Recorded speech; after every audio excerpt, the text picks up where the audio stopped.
کړی دی چې دا دنګ پیزار او دنګ سینډل د زنانو دپاره استعمالول څنګه دي او په څومره مقدار کې چې دنګ یې نو استعمالول جایز دي. الجواب چې کوم ملګري ناست دي څوک مې ویني څوک مې اوري او خپلو کورونو کې خپلو خویندو ته میاندو ته ښځو ته ټولو ته یې بیانه کړي. دا دنګ پیزار ځکه چې دې کې یوه وجې درته بیانومولې نه جایز. یوه وجه دا ده چې دې کې نقصان دی د زنانه ته او یره ده د ولیدو. حفاظت کوي ولا تقتلوا انفسکم ولا تلقوا بأیدیکم الى التهلکه. هغه ځای ته لاسونه مه اچوئ چې تاسو پکې هلاک کېږئ. یوه وجه دا ده. دویمه وجه دا ده چې دې کې دوکه ده او دا زنانه چې کوم د دې خپل دی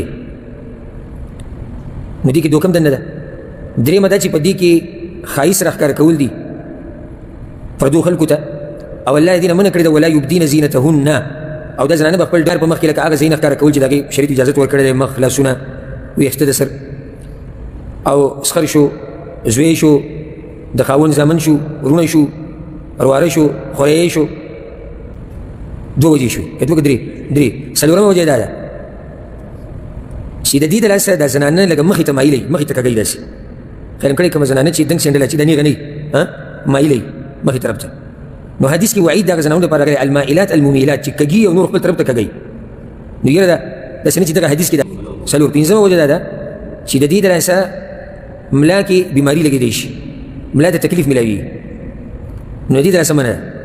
پنځمه وجه هغه دا ده چې د دې دنګ سینډل او دنګ پیزار داسې اواز وي چې هغې نه فتنه جوړېږي. کله چې زنانه دنګ پیزار په پښو کړي او دنګ سینډل او روان وي ټک ټک کوي نو د دې نه څه جوړېږي فتنه جوړېږي. نو ځکه د دې استعمالول په دې کې تشبه دی په فاسقاتو سره. هغه زنانه چې هغه ډماني او د فلمونو سندرو والا او بېدینه زنانې نو د هغوی د پیزارونو دغه شکلونه او دغه طریقې نو دې کې اسرائیلو دا به درته فایده ذکر کړم. بني اسرائیلو کې چې کومې فاسقې زنانې وي د هغوی هم دا طریقه وه.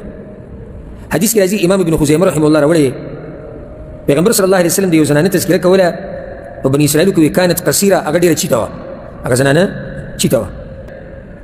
نو ځان له پیزار یا خپې د لرګي جوړې کړې. خپې د لرګي مطلب دا کوي چې یعنې پیزار یې د لرګي جوړ کړو او دنګ دنګ پیزار دا یو قسمه خپه شو د لرګي او ځان له یو ګوتۍ جوړه کړه چې هغه ګوتۍ د برې نه بنده وه له غلق و طبق.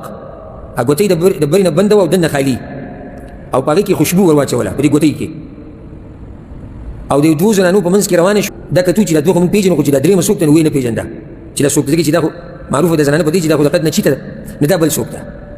نو خلک یې هم دوکه کړو. او دویمه دا چې کله به د نارینهو په مخ کې تېرېده نو دا ګوتۍ به یې کولاو کړه چې دا خوشبو په هغوی ولګي. بل دا چې د نارینهو په مخ کې به تېرېده او داسې دنګه به هغوی ولیده او دا ټکا به یې جوړه کړې او د نارینه په فتنو کې اچول. نو دا د بني اسرائیلو کومې فاسقې زنانې چې وي د هغوی هم دا حال و. هغوی به د دنګ دنګ سینډل او د دنګ دنګ پیزار استعمالول چې هلکان په فتنه کې واچي. نو د دې نه ځان ساتل پکار دي.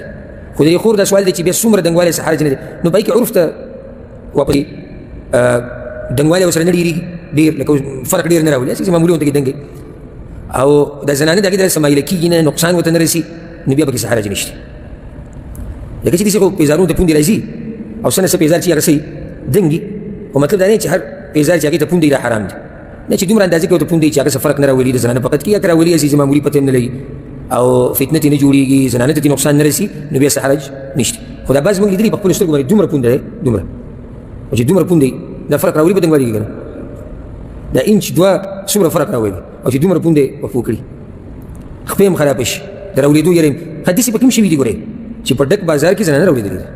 داسې په کوم شوي دي په ډک بازار کې زنانه راولېدلې ده او بې پرده شوې ده. نو کله چې داسې کار څوک کوي چې هغه د شریعت خلاف وي نو په هغې کې لازم نقصانات والله اعلم.